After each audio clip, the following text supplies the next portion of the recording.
Hello, hello. Good morning, everyone. Thank you so much for joining us again for another Sama Saturday, where we come together every week to connect on natural canine wellness and lifestyle. My name is Amanda Ree, the founder of Sama Dog, and we're with Dr. Katie Kangas today. Hello, Dr. Katie. Thanks for being here. Thank you. Thank you for having me. As always, my pleasure to be here. And our topic today is such a good one. Thank you for suggesting it. And it, of course, aligns with so much of my passion with food medicine. And so we're here to talk about, foods and the confusion that's been caused. So I'm really, really happy to share some very valuable information with people so they can make not only better choices, but feel less stress around the, confusion about feeding our pets these days. Definitely such an important conversation. That's why we actually had a different plan this weekend of a different topic, but then we said, this is the hot topic and this is the most important thing that we can discuss today, and especially to hear it from the expert. I mean, that I think is the concern, if any, is there's so much information we don't know what to trust. So let me tell you a little bit about what we're talking about. First, just mentioning that each month Dr. Kangas joins us the second Saturday of every month, and she has a thriving veterinary practice down here in San Diego in Sorrento Valley, so you can always access her if you wanted to in person with your pets. So today, the reason that we're doing this is because we really wanted to address head on what this news is, because it really is sweeping the nation.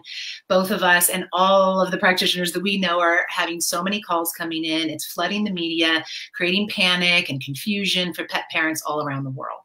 So what is it that we're talking about? If you haven't heard, that is on June 27th of this year, the U.S. Food and Drug Administration, the FDA, named 16 brands of grain-free dog food that may cause heart disease in dogs.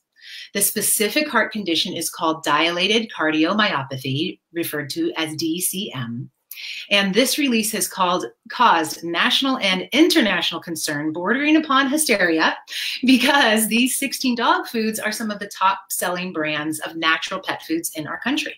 So naturally, lots of people that we all know are feeding them, and surely some people that are watching this now. So that's why on today's show, we want to learn directly from a highly trusted and highly experienced expert on food nutrition for dogs, Dr. Katie Kangas. So without further ado, Katie, why don't you just first kind of give us an overview of your thoughts on this topic? Thank you. My thoughts align with a lot of thoughts of the experts in my field in holistic veterinary medicine and nutrition, in that we're really disappointed that the FDA has released a lot of information without any true scientific proof or backup. These are just inquiries that are being publicized, and it's causing a lot of panic and confusion without actually having any answers in place.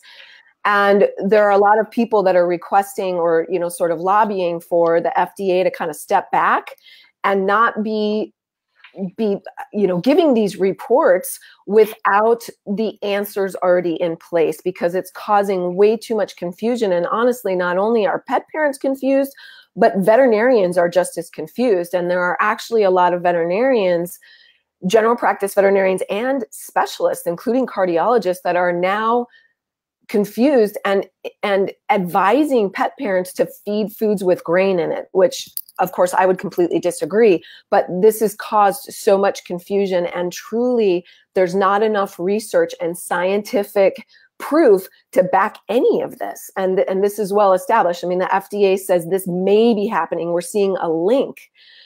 And I would love to clarify here. And in fact, I just wrote another article for Animal Wellness magazine, and it should show up in their fall edition of that magazine on this very topic. It's a short 3-page article, so you may want to look for that. But we're going to cover a lot of this today.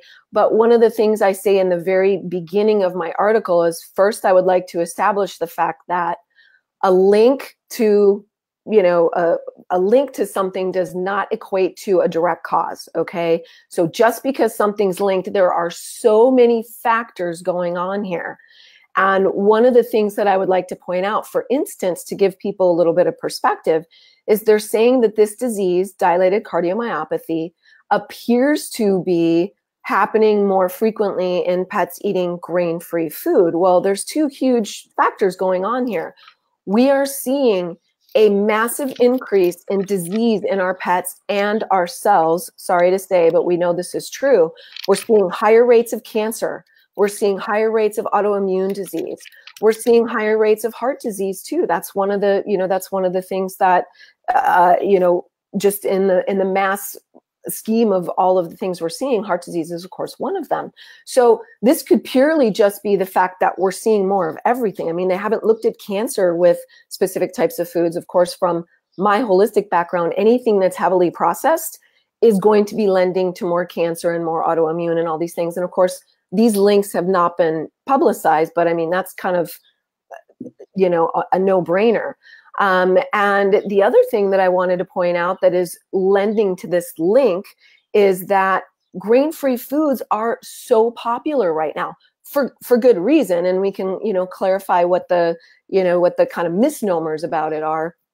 But grain-free foods are way more popular. So there's a lot more of them being fed, and there's a lot more diseases occurring. And so just with those two factors alone, you can see how something could appear linked that really is, there's no direct link there. There's so many factors going on here. And, when foods become processed, a lot of the foods on the list have, being grain-free, they typically have more things in them that are, and used in lieu of grain, and grain, of course, being the corn, soy, wheat, things like that. Now, a lot of the grain-free foods, in a very good intention, are using more things like lentils and peas and things like that. And just to relay that information to how that kind of applies to DCM, or dilated cardiomyopathy, is that dilated cardiomyopathy is thought to have a link to taurine, okay? And taurine is an amino acid that normally dogs can manufacture in their own body, but it appears that some breeds are a little more prone to taurine deficiency. The thing that's interesting is that there are some cases of DCM that respond to supplemented taurine, and these dogs get better. But there are many cases of dogs with DCM that do not get better with added taurine. So there is not even a clear link that taurine, it's a very complex issue. And so the issue now with some of the grain-free foods, or any of the foods, because by the way, there are grain including foods that are on the list too. And they said 90% of the foods eaten by these dogs with heart disease were in the grain-free category. That obviously means that 10% of them had grain. Okay, so right off the bat, you can feel a little bit better that it's not just grain-free foods that are leading to this, because 10% of them actually had grain. But the thing is that taurine, again, dogs should be able to synthesize it, but taurine is very in high concentrations in meat and animal proteins, okay? Meat, fish, eggs, things like that. There is no taurine in plant materials. So the lentils and the peas and things like that will not have taurine in it. So right there, that will lessen the amount of actual available taurine in the diet. But again, that's not a direct issue per se, or shouldn't be, because dogs should be able to synthesize it from the other proteins in the food, okay? So that's one thing. The other thing that I can go directly into talking about is that some of the factors that have been studied is that when you heavily heat, and of course from a holistic nutrition standpoint, I always want to encourage pet parents to move away from heavily processed food and dry kibble if possible. There's much better options, and I like to steer people toward the options that are low processed, even raw, seen as kind of my top pick for the majority of pets, as long as they do well with that. And there's a lot of options in between with our dehydrated diets and freeze-dried diets and things like that. But any kibble diet, the vast majority, of course, are heated at high temperatures. And when you heat foods at high temperatures, it causes the way that it's digested in the body is very different. And what they're finding is heavily processed foods, or foods that are heated at high temperatures, when the body's digesting them, it changes the microbiome, the normal bacteria in the dog's gut, and it appears that it's causing a microbiome shift to favor bacteria that degrade taurine. Okay, so now we're getting into all these different factors of heavily processed food, more plant-based protein, so less taurine, in the actual formula. But then you have the heavy processing causing a microbiome shift in the dog's gut, which means now the taurine gets affected by that as well. Okay, one more thing I would like to point out so I don't forget. If anybody saw our last Sama Dog presentation together, Amanda hosted Larry Bolin of the HRI Labs, and we had a very specific discussion on glyphosate. Just to remind everybody, or if you didn't see that, glyphosate is the herbicide and toxin that is in the Roundup, Monsanto's Roundup product, okay? Unfortunately, it is so widely used in our country that glyphosate toxicity is a huge issue. Not only is glyphosate an herbicide, it is actually an antibiotic and interferes with bacterial pathways. So our dogs, by the way, we talked in the last session in Sama Dog that the average American dog has 32 times more glyphosate in their system than the average American human. And we have more than we want, right? So our dogs are getting so much in the foods that they're eating. And glyphosate also causes leaky gut syndrome. It destroys and degrades the lining of the gut, which is of utmost importance, not only for health, keeping inflammation down in the body, but very important for the microbiome and the healthy ecosystem of bacteria that's living in the gut. So now we know glyphosate causes issues being a antimicrobial and destroying the lining of the gut. Glyphosate is causing a big microbiome shift too, okay? And now we're seeing from research that the shift of the microbiome appears to be interfering potentially with taurine. If you saw our discussion last month, it's a very interesting note. Now, this has not come up in any of the reports that I've seen because the glyphosate component hasn't really come into it that I'm aware of.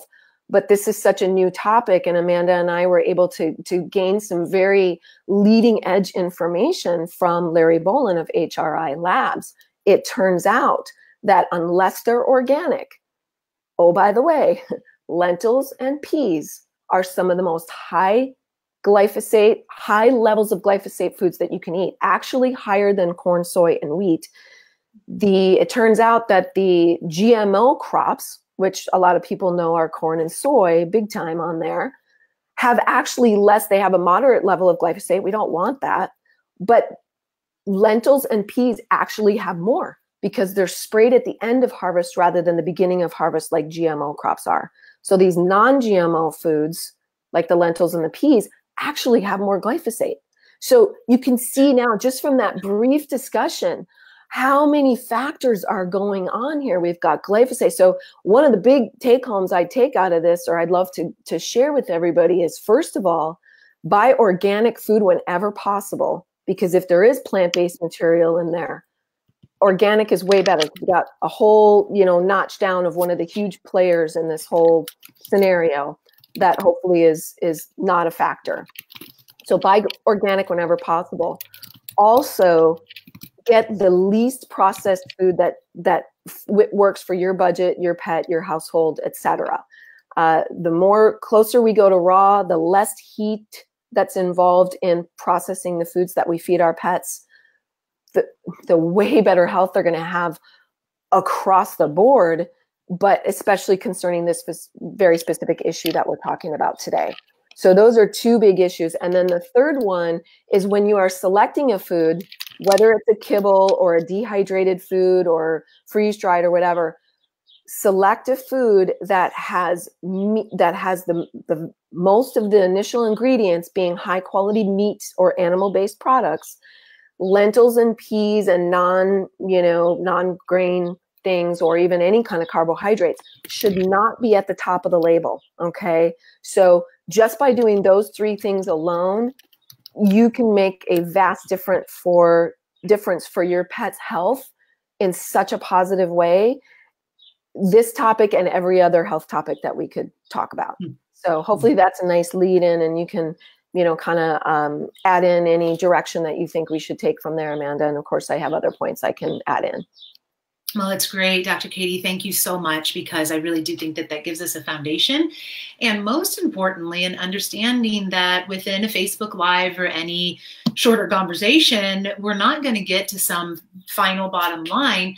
But what we are able to get to within this conversation is a lessening of the confusion and the hysteria, because we see that what seems to be a very specific, pointed claim by a reputable organization isn't quite as cut and dry as it seems. And if we just know that, we know to question it, we know to learn more, and we know those key 3 points that you just mentioned that not only are going to help our dog avoid DCM, but also countless other diseases, that's the most important message that we can share.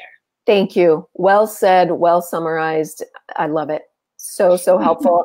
And just to, you know, expand on that being, you know, the claim being overstated in so many, from so many directions. The one other thing that is a nice fact to pass on to people is that through all of these reports and studies, they're literally talking about a grand total of 560 animals, okay? 560 dogs. And it might even be like 540 dogs and 20 cats or something like that. Yeah, exactly. There's a few cats spattered in this, you know, in this research, you know, numbers. But we're talking a grand total of 560 animals with dilated cardiomyopathy. And it's like over 5 years, right? Over 5 years. Good point. Over 5 years. So we can look at one aspect of there are tens of millions of dogs eating these food that are not getting DCM, you know. And again, we could look at every single disease and it's on the rise. And if the majority or a high number of dogs are eating these types of foods today, and oh, by the way, this disease is on the rise, that is such a vague link.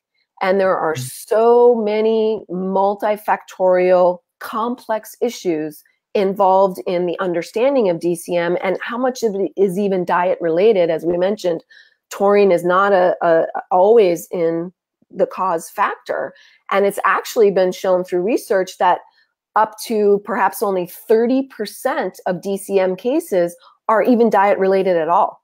I mean, you know, so again, this is such an overstated claim that I would really love to help people understand that if you're feeling really worried about what you've been feeding your dog, if this is causing a lot of stress or apprehension from you, the one thing to take away today is to just be able to relax and turn that notch down, because there's so much misinformation that's being taken for, you know, for fact at this point that that alone, you know, but I love the fact that this, you know, this media flare has just caused interest where people are actually listening now to this, you know, more to this conversation about what should we be feeding our pets. So the one positive that we can perhaps take out of this scenario is that we are all getting educated together. It's bringing in the awareness to a higher level of how can we best feed our pets? How can we have, you know, more discrimination and knowledge about what is actually helpful and what may be harmful. So it's having people take a greater look at things, but we definitely want to sort out the confusion a bit and give people a little bit of a calming breather to assimilate this information and realize that this is not a black and white issue at all. No, it sure isn't. And so let me just take this moment to refresh everyone, for those that joined in after our intro happened. What are we talking about? And also inviting everyone's questions openly to come forward. And we have a few we'll get through. And definitely, this is your opportunity to get your questions answered. So what we're talking about today, and we appreciate everyone that's on the line with us so much. We also appreciate you very much sharing this, because clearly, just as much as this FDA claim, so that's what we're sharing about, is on, what was it, June 27th. 7th, the FDA put out this claim saying that certain dog foods, these 16 specific dog foods, they're showing some link between that and a heart disease in dogs and cats. And we are clarifying what such a broad statement actually is saying, and that's what we'll get into next. But I've spoken to people that thought a few things. One, they thought there was a scientific study done, and these were the results, which absolutely is not true. And for two, people thought that these 16 foods had a recall, which also is absolutely not true. And so that's why I say, and I invite all of you, please, maybe even more than some of our other conversations, to share this, because it was on the New York Times, it was on CBS, it's everywhere. And we need to also bring forth truthful information that is explanatory of the situation to as many people that are willing to listen. So if you'll all share this out there, that is the way that we can get this knowledge out in the world more and more. So again, we invite all your questions. This is Dr. Katie Kangas with us. She's a specialist in food as medicine for dogs and cats. So truly, in my opinion, and many of yours, I'm sure, there's no better person to learn this from. This is the person that actually knows what she's talking about, and not perhaps many of the people that were putting out the statements behind these claims. So that said, we do have a couple questions from our audience, and I want to recognize a few people that are watching with us. Cynthia and Rushan, oh, wonderful, and Tess, hey Tess, and Victoria's with us. I loved this comment here by Courtney. Let me just show this. I really appreciate all of the vets I've been seeing come forward, speaking up and voicing their knowledge to help the public be more at ease and make better decisions on what to feed. Thank you, Courtney, because that is exactly why we're doing this and why it's so important that we all help get the word out. Agreed. And thank you so much for that comment and that feedback. Obviously vets are always well-intentioned to help animals. I'm in a unique position because I have more background in specific nutrition. A lot of general practice veterinarians, have more mainstream kind of traditional beliefs on pet food, and many of them still like to recommend not only the prescription veterinary diets, but dry diets. And so their viewpoints may be different. Obviously, they may have a little bit different or less knowledge on this exact topic. And so it really is rewarding for me to be able to be here in this position today to share this with everyone from the amount of knowledge that I have and the resources that I know to plug into that a lot of conventional veterinarians don't. And one of the things that I can actually bring up on that tangent is that if many of you have maybe heard of Dr. Jean Dodds, who is a very well-known, highly respected veterinarian that does a lot of holistic work. She's also written numerous books. She's written books on nutrigenomics. She's very into nutrition and food. She does the NutriScan testing. She has a lab called Hemopet. She's known to do a lot of work in immunology and vaccines and a lot of work with thyroid disease, just to give a little bit of Jean's background. For any of you, and Amanda may post some of these links after we speak here today, of some really good articles that you can refer to get a little bit more detail about a lot of the information we're presenting together here.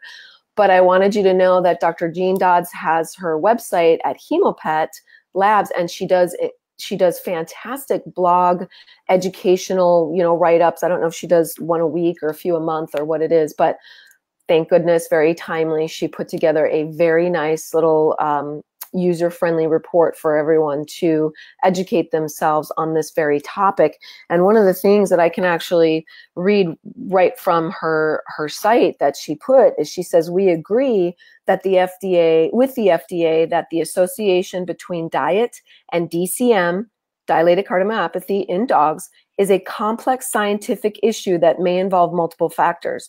However, we think the FDA is causing public panic and overt veterinary concern by not presenting definitive conclusions, but implying risk by inference in listed certain pet food brands. As taxpayers, we are pleased with the transparency that they're coming forward and saying this so easily. But as companion pet parents, we find the report translucent, not transparent. So those are powerful words, and I really appreciate the way she put that into context for us. And so translucent, meaning, you know, this is not a clear thing. You know, they're making reports, and on surface it looks nice because they're trying to inform people, but they're putting out reports with very non-proven information that is, unfortunately, I think at this point, causing much more harm, obviously, than good, and a lot of confusion. Although, again, I think the one positive point is that this is going to draw a lot of attention to people really trying to learn more about how we can feed our pets for better health. And I'm just thrilled that Amanda and I can be tools along the way to help people on that mission. Me too. I completely agree with you. And you know, there's so many ways to express our dharma, and we will always continue to do so, but especially called to the occasion at times like this. And Dr. Kangas, you might, I don't know if you want me to say this, but I do think it's important for people to know this. It goes the same for physicians, is that throughout veterinary school, and you can correct me if I'm wrong, because I did not ever go to veterinary school, but I've heard that throughout veterinary school, your average vet has 1 semester of nutrition training. That's absolutely right. And I don't know how much has changed. I suspect very little. And, you know, to clarify, medical doctors are the same way. You know, human doctors, MDs, unless they're naturopaths or, you know, obviously a nutritionist is a completely different ballgame. But historically, in recent medicine years, human MDs and veterinarians, DVMs, get very little nutrition training. And historically, most of the training has been essentially biased training, because a lot of the teachers who are teaching this are contracted from companies that, you know, big food companies that create food. So we're talking Hill's Science Diet and Royal Canin come in as guest lecturers, and or the positions at universities, oftentimes, you know, vet schools and medical schools and other universities, obviously a lot of the professors that are there are also doing research projects, okay? Well, a lot of the funding that may occur for all of their food research products are coming from these big companies that have a lot of dollars, okay? So even if they don't work for these companies, they may be having a biased viewpoint because they may be doing studies for these companies, okay? So keep that in mind when you're asking your own doctor. This is very important for your own health and for other humans who you love and care for. And so you need to be an advocate for yourself and other human family members. And you need to be, and of course, we want to be the best advocate that we can for our fur children and, you know, our pet babies. And so it is it's a really good perspective for people to understand that when doctors or veterinarians are giving you nutrition advice, always please take that with a grain of salt and hear what they have to say, assimilate that information for yourself. If it doesn't make good sense to you, if it doesn't resonate with you, find somebody that you can trust. As Amanda mentioned, I'm available by phone consult, by the way. If you're not local in our San Diego or Southern California area, there are certainly numerous holistic veterinarians and even holistic nutritionists in holistic nutritionists in our country that you can turn to that offer online sources and all this kind of thing. But, you know, use your judgment, your good judgment, and your intuition when sorting through a lot of this information. Nutrition is always a controversial topic, but please realize that the vast majority of veterinarians out there, although always well-intentioned and always wanting to and believing that they're giving you the best information available, in my opinion, most of them don't have the best information available. So it's very difficult for them to guide you in a way that I feel is at best purpose. So just take that with, you know, whatever works for you and build on that to find what you think is the best solution for your pet. Mm-hmm. Such important guidance and information. And I know, obviously, everyone watching this cares so much. I mean, look at, you know, we've got a big audience, lots of comments, lots of questions, tons of emails that have been fielded in the days ahead, that people are so passionate about this because they care. And that's why we're here, is to be able to make the connection of those two places, you know, with truth underlying that. And of course, it's easy for anybody to say, okay, ours is the truth. But but that's why we give you the background, so it's not just an opinion, but it is actually explained so that you know where all of this information lies. So, Dr. Kangas, I want to take some of our audience's questions, and we will. Perfect. I do feel like in one of them that's already come through and before this too, just the most important question, kind of, when you see this claim, if the dog food that you're feeding is on that list, what do you do? I would not panic. I would not necessarily stop feeding that. Honestly, I really don't even have a fear of any of these brands specifically lending to this problem. So, in some sense, I would be supportive with you not making any change based just on that. Okay. However, as I mentioned earlier, what I would encourage people to do, if at all possible, my preference is always to move away from dry food kibble. And I think if you do that, you've already made huge strides. And so several of the issues that are factored into this whole scenario of DCM have to do with heavily processed foods, heavily heated foods that have, in my opinion, also have a lot of toxins and glyphosates in them. Okay, because all of these things lend to chronic disease, including heart disease, and apparently perhaps also issues with making taurine less bioavailable to the animal's body, which can be directly related to heart issues. So I think, rather than panicking about the brand that you have, realize that a lot of these grain-free brands, in my opinion, are far better choices than what I would consider lower quality kibble or dry food. However, I think you can always do better than a dry food, and I would encourage people to move in that direction if at all possible. And right on that same line, Dr. Kangas, would you put the prescription dog foods, the Royal Canin, the Science Diet, the image that I posted with this yesterday from the conventional vet office down the street? It was just a wall of colors and all very specific labels for all the little conditions that you can just go and find exactly what your dog needs or has, and that you can give this food. What are your thoughts on that? Does it fall into what you just shared? Yeah, again, they're dry foods. And I have to say, even though the vast majority of veterinarians being conventionally trained, as I was initially, of course, are supportive of these foods. We are trained to believe that these foods are helpful. Yes, these foods have some studies behind them, but again, we know studies can be skewed and can be, looked at from different angles. And this is, controversial perspectives. But from any holistic veterinarian, we are not fans of prescription veterinary food, and I don't recommend them. I really like to show people the alternatives and what I consider to be such a better choice.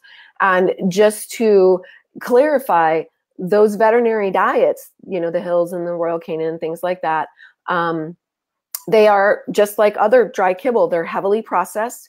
The vast majority of them have grains in them, and even things like wheat gluten and non-meat sources. I mean, there are foods out there, not only for dogs but for cats, who are known to be true carnivores, that literally have no meat in them. I mean, there are literally soy-based. It's really remarkable. And just to give you a quick synopsis, there's actually a diet out there for cats that's marketed for thyroid, or recommended as a thyroid prescription diet. And yes, and by the way, there's no meat in this food, really. And it's one of the primary ingredients is soy and corn and, wheat gluten, and which is so unnatural for a cat and obviously not good for any of us to be eating high levels of these ingredients.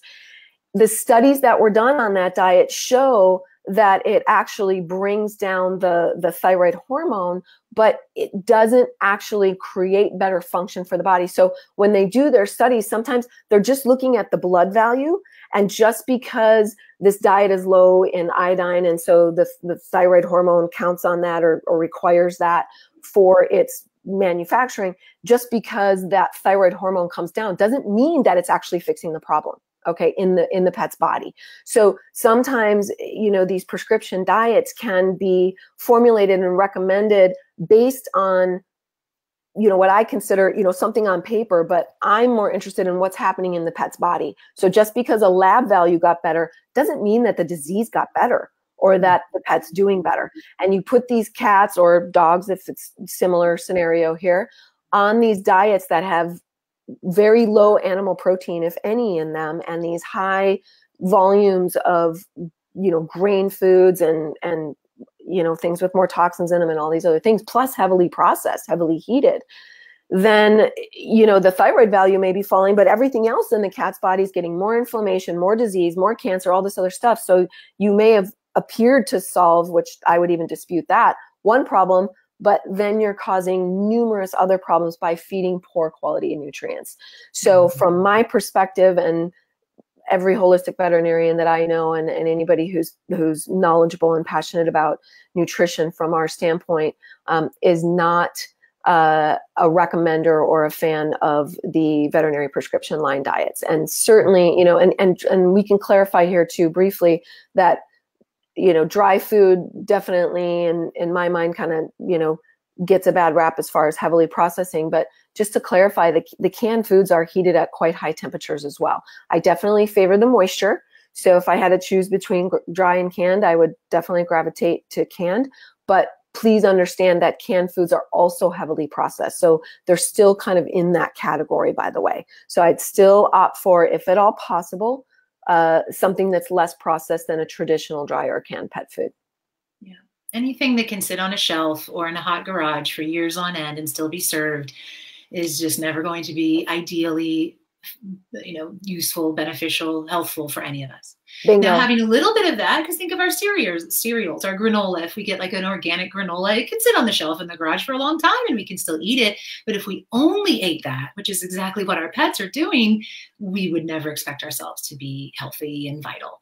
And same goes for them. Exactly. And that's, one of the things I like to, explain for people is that can we, or our pets, can they survive on heavily processed food?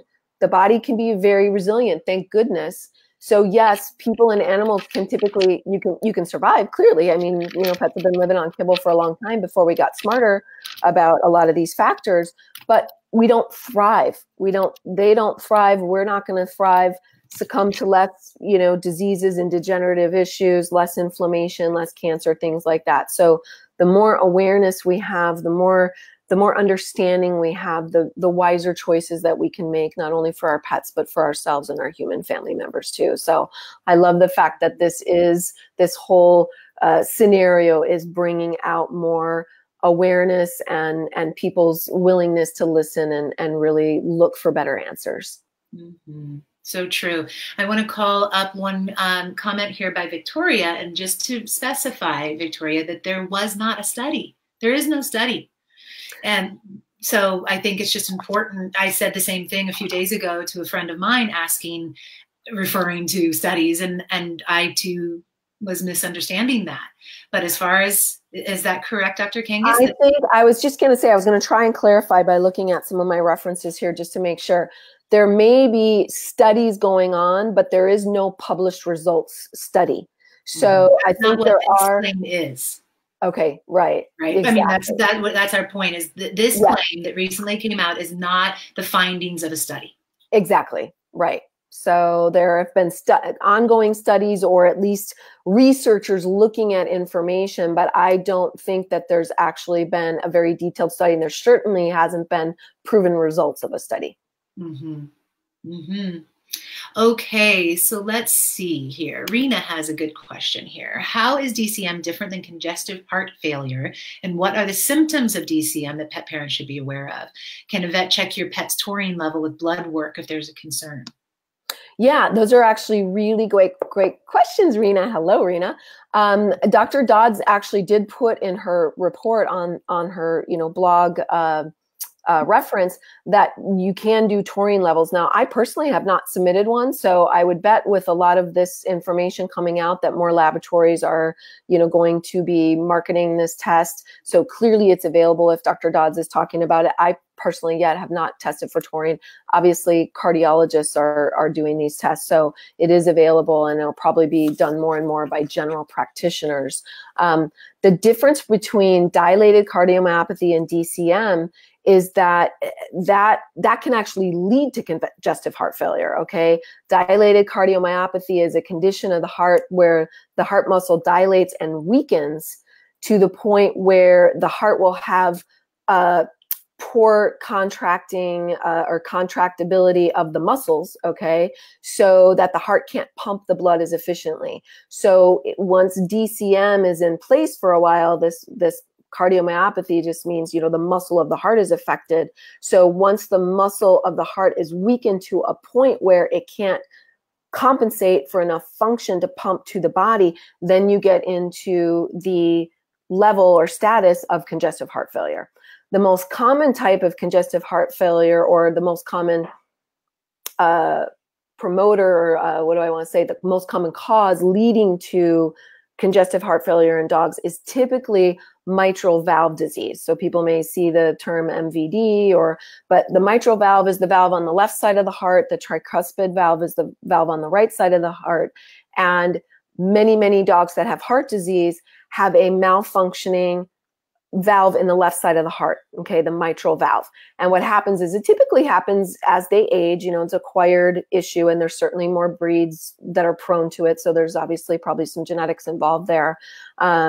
But what happens is that valve starts to get like scar tissue, fibrosis, things like that. So the valve is not working as efficiently in the heart. The heart can't have blood flow through as efficiently. Things start changing in the inflow and outflow of the heart, and you end up at some point when that progresses with congestive heart failure. Dogs can live with a heart murmur or mitral valve insufficiency or whatever for years. So by no means, just because a dog is diagnosed with heart disease, obviously depending on the scenario, but many, many times you can find a murmur, you can find heart disease, and that by no means leads to the fact that fatality anytime soon. I mean, there are dogs that live with this for a long, long time. And holistically, there's many things we can do to support the heart: diet related, nutritional supplement related, herbs related. And then obviously from a conventional side, there's many medications that may be recommended as well. Typically in the earlier stages of the disease, they don't even recommend cardiac medications until things advance into a little bit more advanced status. Then a conventional approach may recommend to add medications in at that point. The best way to diagnose a cardiac condition is with an echocardiogram, which is an ultrasound of the heart. And that's generally done by a cardiology specialist to get the most accurate information. So hopefully I think I covered all the aspects of that question to really give a good perspective on the answers. And this is exactly why, there we go.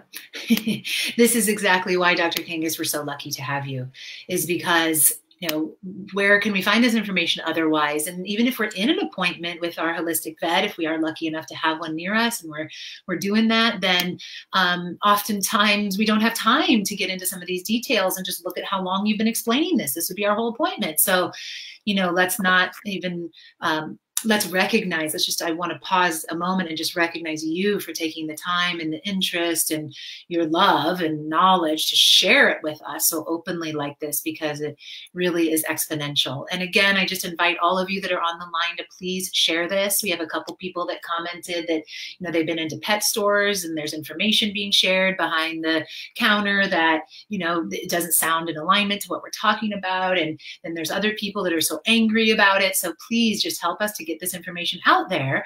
Let Dr. Kangas's words be heard across the land, because that's a voice that is necessary. Are you still there? I thought you were gazing down, Dr. Kangas, but I think you're frozen. Hopefully I'm not the frozen one. Let's see. Oh no, I still see actions taking place. So let's see if we can get Dr. Kangas over there. Will one of you just comment and let me know if you can still see me and hear me?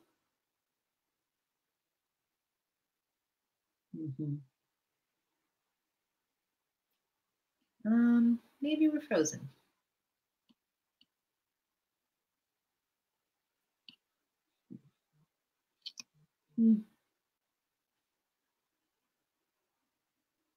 Hi. My computer literally just ran out of battery. Oh, that's what happened. Oh, yeah, they're hearing. She is frozen. You are not. Okay. All the comments just came in. I'm plugged in and booting back up, so if you can just chat with people and tell them I'm having a technical difficulty, I'll be right back. Okay, no problem. They can hear you now. All right. Bye-bye. Thanks, guys. That was very helpful. I thought the whole thing was frozen. She is logging back on. She had a little computer problem. So just as I was saying, yeah, just getting this out into the world. She probably didn't hear me recognizing her, but truly, I mean, how lucky are we? And a few of you have said that. How lucky are we to have access like this? I mean, I thank my lucky stars every day, and being able to just have her so graciously share everything she knows, not everything. She's a very wise being, but a lot of what she knows with us is wonderful.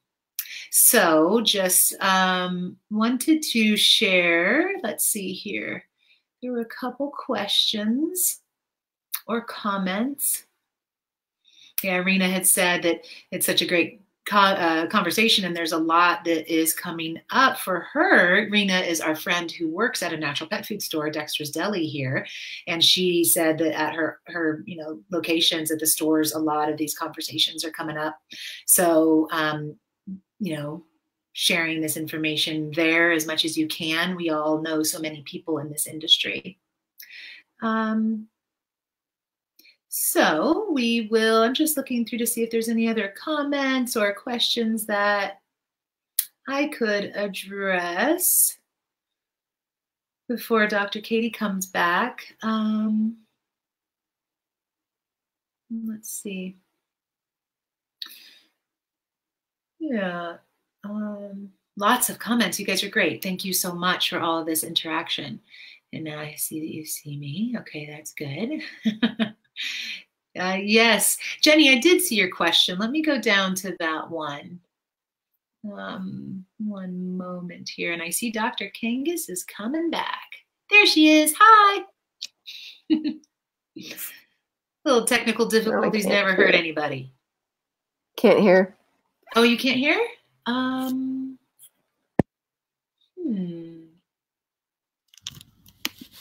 What about now? Okay, now I can. Can you hear me? Yep, we can hear you. Okay. I am so sorry about that, everyone. Hopefully you had some sort of good discussion while I blanked out for a moment. But here I am. More just me searching through the comments for anything that I am qualified to answer, but I never really got there. So, but recognizing you and all of your service to us is huge. So here's a question. Okay. Here's a question from Jenny, and she has little Stella Bella, who we know very well. She stays over here sometimes. So we have a Shih Tzu. She is our first, and she has bad breath, and her backside has an odor, although she is clean. And I'll just add that Jenny does feed her a raw diet, small batch, raw. And so am I missing something in her diet? She's only 4 pounds, 8 ounces. Okay, so she's a little girl, as you just said. Teeny. And so, I mean, again, there's a lot of factors that could be going on. I'm absolutely thrilled that you feed a raw diet. I'm assuming it's a fully balanced raw diet, right? That's either... It's a small batch. Oh, okay, sorry. Yeah, so that is definitely going to be fully balanced with, muscle meat, organ meat, bone, probably a little bit of vegetable matter. I definitely am a big proponent of adding a few other quality nutritional supplements in it to round out or optimize any diet, but essentially you have the main nutrients needed in there. The bad breath issue, little dogs are very, very prone to dental disease. Definitely will do better as a general rule on raw food than they ever would do on kibble. So we can just clarify real briefly here that dry food does not help dental health, which has been a myth that's believed even still by some veterinarians, but was widely believed for a long time and has been disproven. And we definitely see pets that eat raw diet or less processed foods actually have way better dental health than dogs that eat kibble as a general rule. However, that said, small breed dogs tend to have much more dental disease than large breed dogs do. And we do believe that this is some genetics. And also the fact that, they're especially if they're brachycephalic breeds like Shih Tzus, but their faces are shorter, their jaws are shorter, and they have the same number of teeth in their mouth. So their teeth are basically crowded in. And so that, that anatomical difference right there means that there's going to be more plaque and more, food bits and things that get stuck between the teeth that are going to promote more dental disease, more decay, and things like that. So being a Shih Tzu, even though you're feeding her a great diet, which is hugely beneficial, getting regular professional dentistries done under anesthesia, actually, because non-anesthetic cleanings really don't do any justice, because they're not able to do the quality of work that her mouth really needs, is a big thing. That said, daily oral hygiene at home can help her a lot too, with coconut oil on the gums. There's, different essential oils that you can use, formulas or things that you can make up yourself, brushing her teeth, things like that. As far as what's going on her back, I mean, that's a whole nother, topic with a lot of factors. So what I would recommend, if possible, is to do a consult with me, because once we can get into some more details of that, I would really be able to offer you more kind of, concrete, individualized recommendations for your little girl that would really make sense for her. So, but that's just a little bit of a broad answer to give you a little bit of ideas. Okay, and that's great. And Jenny, they do live here locally, so they could take little Stella Bella in to see you, and you could take lots of cute pictures of her for your social media, because she couldn't be more adorable. Love to do that. Yeah. All right, Dr. Katie. Well, so, this is a topic that we could obviously dive even deeper into, but I think this is great for now. I think it really gives people what they needed as far as the information that is accurate and truthful and well-founded. So will you close us up with some final words? Absolutely. Again, I really want to thank everyone for being here, for your interest in this. Please, as Amanda said earlier, share this kind of information, share resources with people. If you know people that are having some confusion, as most people are, please direct them to, either watch our link or some of these other blogs or articles, that Amanda will post some links to. Let's all try and be not only in this elevated level of awareness, but try and be networking tools for each other, for us to come to common ground, to find better truths and information. And again, some of the things that I would take away from this is not to panic necessarily about the brand you're feeding, but start looking at options that you can do to improve what you are already doing for your pet. And that would be moving more towards less processed foods, raw type diets, or something that's not a heavily heated kibble or canned, moving towards foods that have much more animal-based or meat-based type proteins in them rather than plant-based proteins, and moving to things that are high quality and hopefully organic and things that have less toxins in them. So those are kind of some of the big take-home things that I would really like to pass on to everybody. And if we're doing that, we're already dropping the risk of disease in our pets' bodies, whether we're talking heart disease or any other disease you can name. Mm-hmm. Yep. Fantastic. So good. So important. I hope you all take that to heart, weave it through the lives of your animals and the animals all around you, because this is how information spreads. Just like misinformation spreads, true information, same opportunity. And we're the players within that opportunity. So let's seize it. And thank you so much, Dr. Kangas, always for being part of this with us. We love all of you. We appreciate all of your engagement. I mean, look at all the comments and questions and reactions. It's marvelous. It just shows how important this conversation is, and your time that you shared with us today, Dr. Katie. Thank you. Thank you. My pleasure to be here, as always. Bye, everyone. We'll see you next time. And I'll post all the links below, so much more information for those that want it. Have a wonderful rest of your day, everyone. Bye for now. Bye-bye.